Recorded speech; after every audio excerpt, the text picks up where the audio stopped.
Hello everyone. मेरा नाम है मोहम्मद आकिब ख़ान और स्वागत है आप सभी का मेरे यूट्यूब चैनल पर।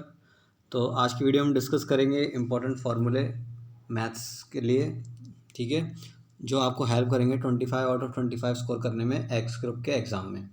अब जैसा कि आप जानते हैं एक्स वाई का एग्ज़ाम जो है वो शेड्यूल हो चुका है 12 से 18 जुलाई को, ठीक है। तो अब आपको अच्छे से जो अपना रिवीजन है उसे बूस्टअप करने की ज़रूरत है। और ये जो फार्मूले की लिस्ट मैं आपको बता रहा हूँ, अगर आपने ये वाले फार्मूलेस कर लिए तो आपका चांस है कि आप मैथ्स में 25 आउट ऑफ 25 स्कोर कर सकते हैं। क्योंकि जो मैंने आपको फार्मूले इस पीडीएफ में दिए हैं वो फार्मूले मैंने अपने पास्ट एक्सपीरियंस को यूज़ करके बनाए हैं, लिखे हैं, मतलब ढूंढे हैं, ठीक है।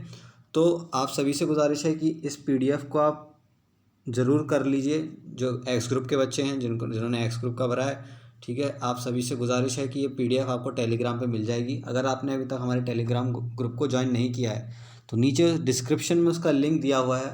आप सभी से गुजारिश है उस टेलीग्राम चैनल को ज्वाइन कर लीजिए और ये पीडीएफ आपको वहाँ पे अवेलेबल हो जाएगी, ठीक है। तो शुरुआत करते हैं हम। मैंने जो फार्मूले ये लिखे हैं ये हर चैप्टर में से हैं। जैसे आप जानते हैं 27 टॉपिक्स हैं सिलेबस में मैथ्स के, तो उन 27 में से सेलेक्टेड फार्मूलेज़ मैंने आपको यहाँ पे इस पीडीएफ में प्रोवाइड कराए हैं। ये जो फार्मूलेज़ हैं ये सब जो अब मेरा एक पास्ट एक्सपीरियंस है, जितने भी मैंने एक्स ग्रुप का एग्ज़ाम दिया है और जितने भी मैंने मॉडल क्वेश्चन पेपर देखे उसके बिहाफ पे मैंने जो फार्मूले की लिस्ट तैयार की है वो इस पीडीएफ में आपको मिलेगी। आपको अगर आपने अभी तक कुछ भी नहीं पढ़ा है तो आप ये फार्मूलेज़ पढ़ लीजिए और इनके एक एक क्वेश्चन या दो दो क्वेश्चन कर लीजिए। आपके 20+ स्कोर की गारंटी मैं देता हूँ, ठीक है। तो आपको कुछ नहीं करना है, ये सारे फार्मूलेज याद कर लेने हैं और इनके ऊपर बेस्ड क्वेश्चंस कर लेने हैं, ठीक है। क्वेश्चंस ज़्यादा नहीं, 1 से 2 क्वेश्चन आप कर सकते हैं, ठीक है। तो चलिए स्टार्ट करते हैं, देखते हैं कौन कौन से फार्मूलेज मैंने इसमें इंक्लूड करवाए हैं, ठीक है। तो पहला है वही है क्यूब रूट ऑफ यूनिटी। अब क्यूब रूट ऑफ यूनिटी वैसे तो टॉपिक कॉम्प्लेक्स नंबर का है, लेकिन इससे जो क्वेश्चन है वो मैट्रिक्स और डिटर्मिनेंट में भी पूछ लिया जाता है। अब जैसा कि आप जानते हैं मॉडल टेस्ट पेपर मैंने जब सॉल्व करवाया था तो उसमें एक डिटर्मिनेंट का क्वेश्चन था जिसमें क्यूब रूट ऑफ यूनिटी का यूज़ हो रहा था और उसके ये दो फार्मूलेज हैं इनका भी काफ़ी यूज़ हुआ है। तो आप सभी से गुजारिश है कि ये वाला फार्मूला भी आप याद कर लें, ठीक है। आगे बढ़ते हैं। तो आगे बढ़ने से पहले ये जो फार्मूले हैं ये बेसिकली कॉम्प्लेक्स नंबर के लिए हैं। जेड यहाँ पे आपको Z1 Z2 ये कॉम्प्लेक्स नंबर है, लेकिन ये नॉर्मल जो ट्रायंगुलर इनइक्वालिटी होती है उसको ये प्रूव करता है। जैसे आप जानते हैं किसी भी ट्रायंगल की अगर दो साइड हैं उनका सम लेस देन होता है उनके इंडिविजुअल सम से, ठीक है। तो ये ट्रायंगुलर इनइक्वालिटी आप जानते हैं, ठीक है। तो ये ट्रायंगुलर इनइक्वालिटी का ही कॉन्सेप्ट को लेके यहाँ पे फार्मूले ड्राइव किए गए हैं। बेसिकली ये Z1 + Z2 का मॉड है, इस लेस देन होगा Z1 का मॉड प्लस Z2 का मॉड। इसी प्रकार से यहाँ पे सब्ट्रैक्शन के लिए भी इन्होंने अलग फार्मूला दिया हुआ है। बढ़ते हैं आगे। तो अपना नेक्स्ट फार्मूला है वो इनफाइनाइट जीपी के ऊपर है, जो है इसका सम ऑफ इनफाइनाइट जीपी आप जानते हैं A/1 - R। बढ़ते हैं आगे, वो है रिलेशनशिप बिटवीन अर्थमेटिक मीन और ज्योमेट्रिक मीन। ये सबसे ज़्यादा जो कॉन्सेप्ट है वो बहुत इंपॉर्टेंट है। ये एयरफोर्स ही नहीं एनडीए के लिए भी काफ़ी इंपॉर्टेंट कॉन्सेप्ट है। डायरेक्ट आपसे इसके ऊपर क्वेश्चन पूछ सकते हैं, क्या पता आपसे डायरेक्ट ये रिज़ल्ट ही पूछ लें, ठीक है। तो आपको ये रिज़ल्ट याद रखना है। बढ़ते हैं आगे। ये भी अपना जीपी का जो एन टर्म्स का सम है उसके दो फार्मूले होते हैं, ठीक है। तो आप चाहे एक फार्मूला याद कर लें, एक फार्मूला याद करेंगे तो दूसरा फार्मूला अपने आप आ जाएगा। बस वहाँ पे डिफरेंस क्या है कि पहले फार्मूले में आर जो है वो >1 है और दूसरे फार्मूले r <1 है, ठीक है। तो डिफरेंस कुछ ज़्यादा नहीं है, आप एक फार्मूला याद कर लीजिए। और दूसरा फार्मूला कैसे याद करेंगे, वो ऐसे याद करेंगे कि इसमें से ऊपर नीचे माइनस कॉमन लेके काट दीजिएगा तो आपको सेकंड वाला फार्मूला मिल जाएगा, ठीक है। तो फार्मूले आपको इस तरीके से याद करने हैं। अब बढ़ते हैं आगे। यह है क्वाड्रेटिक इक्वेशन की तरफ से फार्मूले, ठीक है। इसमें फार्मूला नहीं, बेसिकली एक कॉन्सेप्ट है। अगर मान लीजिए आपके पास कोई quadratic equation ax² + bx + c दे रखी है और अल्फ़ा बीटा उसके रूट्स हैं, तो सम ऑफ रूट्स होता है -b/a और जो प्रोडक्ट ऑफ रूट होता है वो होता है c/a। अब दिखने में ये बहुत छोटा कॉन्सेप्ट है लेकिन डायरेक्ट इससे क्वेश्चन आ जाते हैं। ठीक है। अब बढ़ते हैं आगे, वो भी क्वाड्रेटिक इक्वेशन के ऊपर ही फॉर्मूला है। अगर मान लीजिए आपको सम ऑफ रूट्स दिया हुआ है और प्रोडक्ट ऑफ रूट्स दिया है और आपसे क्वाड्रेटिक इक्वेशन पूछिए, तो आप कैसे बनाएंगे?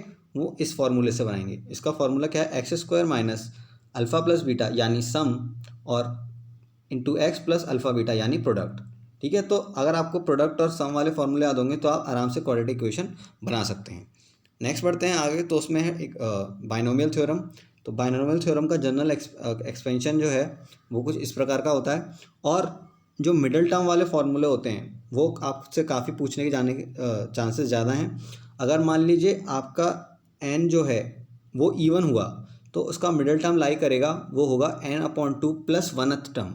ठीक है, तो जो अगर n इवन हुआ तो उसका मिडल टर्म ये होगा, और अगर n ऑड है तो उसके दो मिडिल टर्म एग्जिस्ट करेंगे, एक n+1/2th टर्म एंड दूसरा है n+3/2th टर्म।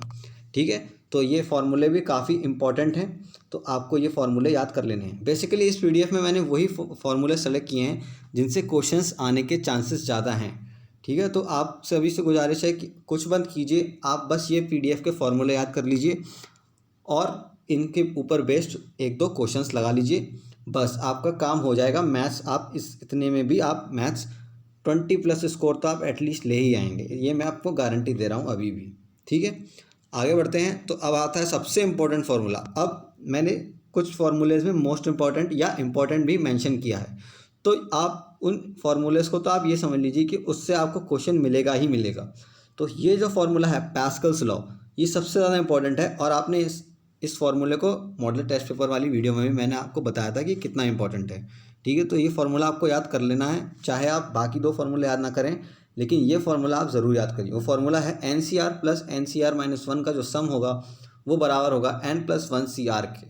ठीक है, और बाकी जो दो हैं फार्मूले हैं वो भी इंपॉर्टेंट हैं, लेकिन मोस्ट इंपॉर्टेंट फार्मूला ये है। ठीक है, तो आप सभी से गुजारिश है कि पहला वाला जो फार्मूला है वो तो आप याद कर ही लें। दूसरा वाला फार्मूला कुछ नहीं है, अगर आपके पास 1/1 प्लस x⁴n का आपको वो दे रखा है एक्सपेंशन, तो उसके जो कॉफिशिएंट्स का सम होगा वो 2⁴n के बराबर होगा। यही एक फार्मूला है। ठीक है, और एक ये फार्मूला है NCx = NCy, अगर हमें दे रखा है तो x प्लस वाई जो होगा वो n के बराबर होगा या फिर x = y होगा। ठीक है, तो ये दो फार्मूलेज हैं, ये भी आपको याद कर लेने हैं, लेकिन पहला वाला जो फार्मूला है पास्कल्स लॉ वो तो आपको याद करना ही करना है। बढ़ते हैं आगे, तो अब बात आती है मैट्रिक्स और डिटर्मिनेंट के टॉपिक से। तो आप जैसे कि जानते हैं इन्वर्स आपसे ज़्यादातर पूछा जाता है, इन्वर्स नहीं पूछा जाएगा तो यहाँ पे आपको मॉड की जगह आपको कोई वेरिएबल k दे दिया जाएगा या कुछ भी वेरिएबल दे दिया जाएगा और आपसे उस वेरिएबल का वैल्यू पूछा होगा। ठीक है, तो अगर आपको ये फार्मूला याद होगा तो आप आराम से उस क्वेश्चन को कर सकते हैं। ठीक है, अब बात कर लेते हैं कॉन्सेप्ट की। अगर मान लीजिए कोई आपको सिंगुलर मैट्रिक्स दे रखी है और उसका आपसे डिटर्मिनेंट पूछा है, तो आप डायरेक्ट डिटर्मिनेंट क्या बोल सकते हैं? 0, क्योंकि सिंगुलर मैट्रिक्स का डिटर्मिनेंट होता है 0। नेक्स्ट बढ़ते हैं, वो है एरिया ऑफ ट्रायंगल। अब एरिया ऑफ ट्रायंगल का जो कॉन्सेप्ट है वो भी काफ़ी अच्छा है, मॉडल टेस्ट पेपर में भी इसका एक क्वेश्चन था, वहाँ आपको एरिया ऑफ ट्रायंगल पूछा था और ये फार्मूला आपको याद कर लेना है। और सबसे ज़्यादा ज़रूरी बात, इसका एप्लीकेशन तब आता है अगर पॉइंट्स कोलिनियर हों, तो जो एरिया ऑफ ट्रायंगल हो जाता है वो हो जाता है 0। देखिए इस पर भी मैंने इंपॉर्टेंट मार्क कर रखा है, तो इसका मतलब ये भी काफ़ी इंपॉर्टेंट है आपके लिए। ठीक है, तो इसमें कुछ करना नहीं होता, आपको सिर्फ एरिया ऑफ ट्रायंगल वाला फॉर्मूला याद करना है। और अगर आपसे बोला है कि पॉइंट्स कोलिनियर हैं तो आप ये वाला फॉर्मूला लगा दीजिए। ठीक है, और अगर आपसे कोई मिसिंग वेरिएबल पूछा है तो आप इस डिटर्मिनेंट को 0 कर दीजिए, और आप जब सॉल्व करेंगे तो आपको मिसिंग वेरिएबल इससे तुरंत मिल जाएगा। ठीक है, तो ये फार्मूला भी काफ़ी इंपॉर्टेंट है आपके एग्ज़ाम पॉइंट ऑफ व्यू से। बढ़ते हैं नेक्स्ट जो फार्मूला है वो है आपका डिस्टेंस फार्मूला। अब डिस्टेंस फार्मूले से बेस्ड भी मॉडल टेस्ट पेपर में आपने क्वेश्चन देखा होगा, तो ये डिस्टेंस फार्मूला बेहद ही आसान होता है, दो पॉइंट्स के बीच का डिस्टेंस कैसे निकालते हैं वही ये शो करता है। बात करते हैं नेक्स्ट, वो है आपका सेक्शन फार्मूला। तो सेक्शन फार्मूला क्या होता है कि अगर आपको कोई स्ट्रेट लाइन दी है, ठीक है, या फिर दो पॉइंट्स के बीच दो पॉइंट्स आपको यहाँ दिए, एक पॉइंट आपको यहाँ दिया, एक पॉइंट यहाँ दिया है, और आपको एक पॉइंट के जो कोऑर्डिनेट्स हैं वो निकालने हैं इसके, और वो जो कोऑर्डिनेट है वो m:n रेशियो में इन दो पॉइंट्स के बीच का डिस्टेंस डिवाइड कर रहा है। तो कोऑर्डिनेट्स कैसे निकलेंगे? वो इस फॉर्मूले से निकलेंगे। अगर वो जो पॉइंट है वो इंटरनली कट कर रहा है तो ये फार्मूला लगेगा, और अगर एक्सटर्नली कट कर रहा है तो ये वाला फार्मूला लगेगा।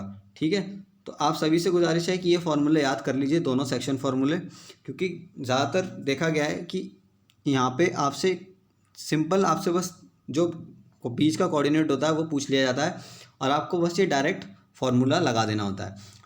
मैंने जब अपना एग्ज़ाम दिया था एक्स का, तो उसमें भी सेक्शन फार्मूला का एक क्वेश्चन आया था, और डायरेक्ट आपसे जो पॉइंट है कि उस पॉइंट के कोऑर्डिनेट क्या होंगे अगर वो पॉइंट m/n रेशियो में दो पॉइंट्स के बीच का डिस्टेंस डिवाइड कर रहा है। ठीक है, तो डायरेक्ट आप ये फार्मूला लगा दीजिए और आपको आंसर मिल जाएगा। अब बढ़ते हैं आगे, तो बात करते हैं जनरल इक्वेशन ऑफ सर्कल की।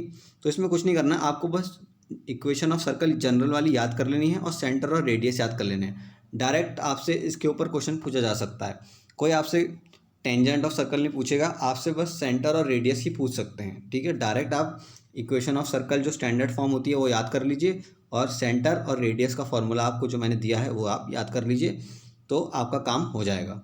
बढ़ते हैं आगे, तो कुछ ट्रिग्नोमेट्री के फॉर्मूलेज़ हैं। अब ट्रिग्नोमेट्री में जैसा कि आप जानते हैं बहुत सारे फॉर्मूलेज़ हैं, लेकिन यहाँ पे जो मैंने फॉर्मूले उठाए हैं वो हैं सबसे इम्पॉर्टेंट, मोस्ट इम्पॉर्टेंट फॉर्मूलेज़ मैंने आपसे आप पिक करे हैं। अब ये वाले फॉर्मूलेज़ क्यों मोस्ट इम्पॉर्टेंट हैं, क्योंकि अगर आपने मॉडल टेस्ट पेपर वाली मेरी वीडियो देखी है तो उसमें ये वाले जो फॉर्मूलेज़ हैं cos c plus cos d, sine c plus sine d, या sine c minus sine d, या 2 sin a cos b, 2 cos a sin b, ये वाले फॉर्मूलेज़ बहुत यूज़ हो रहे हैं।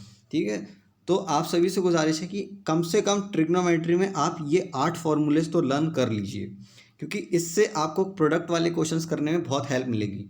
या तो आपसे पूछा जाएगा cos 60 इंटू कॉस 80 या cos इंटू 120, तो इसकी वैल्यू बताइए, या फिर आपसे पूछेगा जैसे मॉडल टेस्ट पेपर में क्वेश्चन दिया है cos 56 प्लस cos 142, ऐसे करके कोई क्वेश्चन होते हैं वो इन फार्मूले से सॉल्व होते हैं। तो आप सभी से गुजारिश है कि ये 8 फार्मूलेज जो हैं वो आप याद कर लीजिए।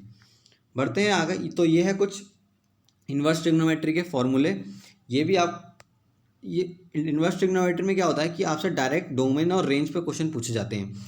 ये क्वेश्चन बहुत कम पूछे जाते हैं, तो आप सभी से गुजारिश है कि अगर आपको याद करने तो आप ये कर लीजिएगा, कोई हार्ड फार्मूले नहीं है। बस आप प्लस वाले फार्मूले याद कर लीजिए, माइनस वाले फार्मूले आप खुद बना सकते हैं। जैसे sine inverse x plus sine inverse y का फार्मूला आप जानते हैं, ये होता है sine inverse x √1 minus y square plus y √1 minus x square. तो माइनस के लिए क्या हो जाएगा, यहाँ माइनस लग जाएगा। ठीक है, तो इस प्रकार से आपको एक एक फार्मूले याद कर लेने, बाकी फार्मूले उससे आप याद बना सकते हैं। बढ़ते हैं आगे, तो कुछ लिमिट्स के फार्मूले हैं वो भी आपको याद करने हैं। मैंने इसमें सबसे इम्पोर्टेंट ही फार्मूले उठाए हैं। तो सबसे पहला जो फार्मूला है वो है आपका लॉग। अगर मान लीजिए आपको लिमिट पूछी है लॉग ऑफ एफ एक्स की, ठीक है, लॉग ऑफ एक्स की जब लिमिट पूछी है तो आप क्या कर सकते हैं, लॉग को बाहर रख सकते हैं और खाली एफ एक्स की लिमिट लगा सकते हैं, तो वो भी उसके बराबर ही होगी। ठीक है, तो उसकी ये एक प्रॉपर्टी समझ लीजिए। बात करते हैं नेक्स्ट, तो नेक्स्ट आपकी ये है कि अगर e⁻fx टाइप का आपको फंक्शन दिया और उसकी लिमिट पूछी है, तो आप क्या कीजिए, जो लिमिट है वो खाली फंक्शन की निकालिए और उसको e⁻ में रख दीजिए, आपका आंसर करेक्ट आ जाएगा। ठीक है, ये तो हुई आपकी दो फार्मूलेज़ की बात। अब आगे बढ़ते हैं, अगर आपको इस टाइप का कोई फार्मूला दिख रहा है बनता हुआ आपको, जैसे 1 + fx की पावर 1/5x, तो आप क्या करें, ये वाला फार्मूला लगा दें, e⁻ limit of x to the power a fx/qx। तो इससे क्या होगा, क्वेश्चन आपका आसान हो जाएगा। अब ये थोड़ा कॉम्प्लिकेटेड सा लग रहा है, लेकिन अगर आप ये याद कर लेंगे तो कॉम्प्लिकेशन चला जाएगा और क्वेश्चन आपका आसानी से सॉल्व हो जाएगा। ठीक है, तो ये फार्मूले भी आपको अच्छे से याद कर लेने हैं। वैसे लिमिट में कई सारे फार्मूले हैं, लेकिन जो मैंने यहाँ पे फार्मूले बताए हैं, अगर आप ये करेंगे तो जो आपके चांसेस हैं सेलेक्ट होने के वो ज़्यादा हैं। अब जो थर्ड जो आपका फार्मूला है वो है ये, limit x tending to infinity 1 + a/x की पावर x, तो इसका डायरेक्ट आपको रिजल्ट e⁻a होता है। अब इस टाइप के क्वेश्चन आते हैं तो इसमें क्या होता है, a की जगह 2 रख दिया, 3 रख दिया, तो आप डायरेक्ट आपको इसको सॉल्व नहीं करना पड़ेगा, आप यहाँ पे डायरेक्ट a की वैल्यू रख दीजिए, आपका आंसर मिल जाएगा। अगर मान लीजिए आपका क्वेश्चन है 1 + 2/x की पावर x, तो इसका डायरेक्ट आंसर जो है e⁻2। ठीक है, अब ये जो फार्मूला है ये काफ़ी बेसिक है, limit x tending to 0 sin x/x = 1।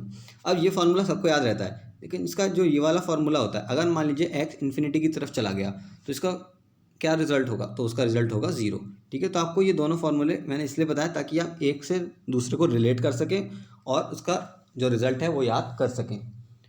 बढ़ते हैं आगे, तो नेक्स्ट है अपना एल हॉस्पिटल रूल।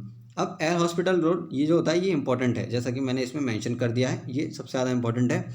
इसमें क्या होता है कि अगर मान लीजिए आपको इस टाइप का कोई फंक्शन दे रखा है, f(x/gx) टाइप का कोई फंक्शन आपको दिया है और उसका लिमिट हमें निकालनी है, और जो फंक्शन है वो काफ़ी कॉम्प्लिकेटेड है, तो आप क्या करिए, न्यूमरेटर को डिफरेंशिएट कीजिए और डिनोमिनेटर को डिफरेंशिएट कीजिए और फिर चेक कीजिए क्या अब वो इनडिटर्मिनेंट फॉर्म बना रहा है। अगर वो बना रहा होगा तो आप फिर डिफरेंशिएट कीजिए, अगर नहीं बना रहा तो डायरेक्ट आप लिमिट पुट कीजिए और आपको आंसर मिल जाएगा। तो एल हॉस्पिटल रूल काफ़ी फ़ायदेमंद रहता है, जल्दी इससे क्वेश्चन सॉल्व हो जाते हैं। और आपको ये वाला फॉर्मूला तो याद कर लेना है, ठीक है, एल हॉस्पिटल रूल। बढ़ते हैं आगे। तो नेक्स्ट है हमारा डिफरेंशिएशन के फॉर्मूलेज। यहाँ पे मैंने सबसे बेसिक जो डिफरेंशिएशन के फॉर्मूलेज हैं वो नहीं उठाए हैं, जो सबसे ज़्यादा मतलब कंफ्यूजिंग फार्मूलेज होते हैं वो आपको याद करने हैं। बेसिक तो आप कर ही लेंगे, ठीक है। तो इसमें पहला जो है वो है y=a⁴x, तो इसका डिफरेंशिएशन होता है a⁴x log a, ठीक है। उसी प्रकार से साइन इनवर्स x का जो डिफरेंशिएशन होता है वो होता है 1/√1 - x², ठीक है। तो आपको ये वाला फॉर्मूला याद कर लेना है। कॉस इनवर्स x का क्या हो जाता है, बस यहाँ माइनस लग जाता है, ठीक है। तो एक फॉर्मूला याद कर लीजिए, दूसरा आपको आराम से मिल बन जाएगा, ठीक है। तो साइन इनवर्स एक्स का जो डिफरेंशिएशन होता है और जो कॉस इनवर्स एक्स का डिफरेंशिएशन होता है वो सेम होता है, बस माइनस का डिफरेंस होता है। तो आप साइन इनवर्स एक्स का याद कर लीजिए, कॉस इनवर्स एक्स का डिफरेंशिएशन आपको अपने आप याद हो जाएगा। उसी प्रकार से y=tan इनवर्स एक्स का आप याद कर लीजिए, उसका होता है 1/1 + x²। कॉट इनवर्स एक्स का क्या हो जाएगा, बस बाहर माइनस लग जाएगा। उसी प्रकार से सेक इनवर्स एक्स का आपने याद कर लिया 1/x√x² - 1। तो कोसेक इनवर्स एक्स का क्या हो जाएगा, वो हो जाएगा -1/mod x × √1x² - 1, ठीक है। तो ये फॉर्मूले जो हैं वो आपको याद कर लेने हैं।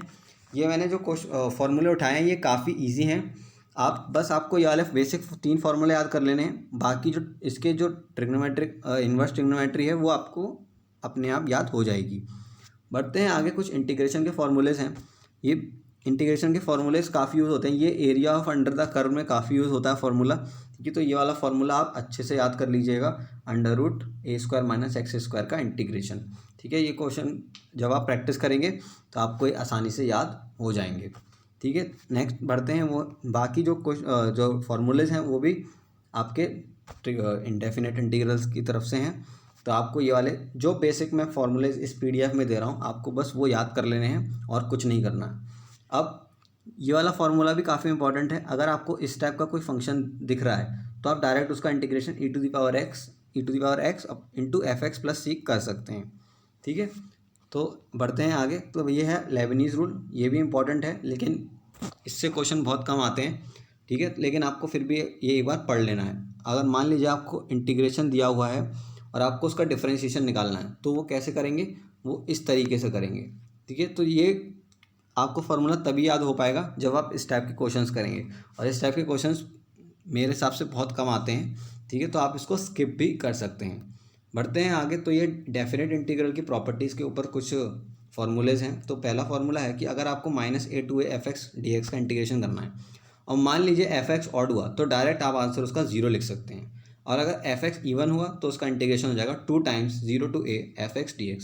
तो इसमें क्या होगा कि पूरा इंटीग्रेशन करने के बजाय आप 2 टाइम्स इसका कर देंगे तो आपका जो इंटीग्रेशन है का जो काम है वो थोड़ा कम हो जाएगा, ठीक है। आपकी एक लिमिट बच जाएगी, ठीक है। नेक्स्ट जो है वो है, अगर fx मान लीजिए पीरियोडिक फंक्शन निकला और उसका पीरियड t है और आपको इंटीग्रेशन कुछ इस टाइप का दे रखा है, ठीक है। तो जो n होगा वो बाहर आ जाएगा और बाकी का इंटीग्रेशन आप कर दीजिए, आपका आंसर सेम आएगा, ठीक है। तो ये जो फार्मूलेज हैं इंटीग्रेशन के, जितने भी इंटीग्रेशन के फार्मूले या डिफरेंशिएशन के हमने बताए, ये आपको याद तभी होंगे जब आपने प्रैक्टिस कर रखी होगी, ठीक है। तो इसलिए मैं कह रहा हूँ कि ये फार्मूले आप याद कर लिए, उसके एक एक दो दो क्वेश्चन कर लीजिए, क्योंकि अभी एग्ज़ाम हाल में होने वाला है तो आपके दिमाग में ये कॉन्सेप्ट बैठे रहेंगे, तो आप आराम से क्वेश्चंस को कर सकते हैं। बात कर लेते हैं अब एक और कॉन्सेप्ट, वो है मीन वैल्यू थ्योरम का।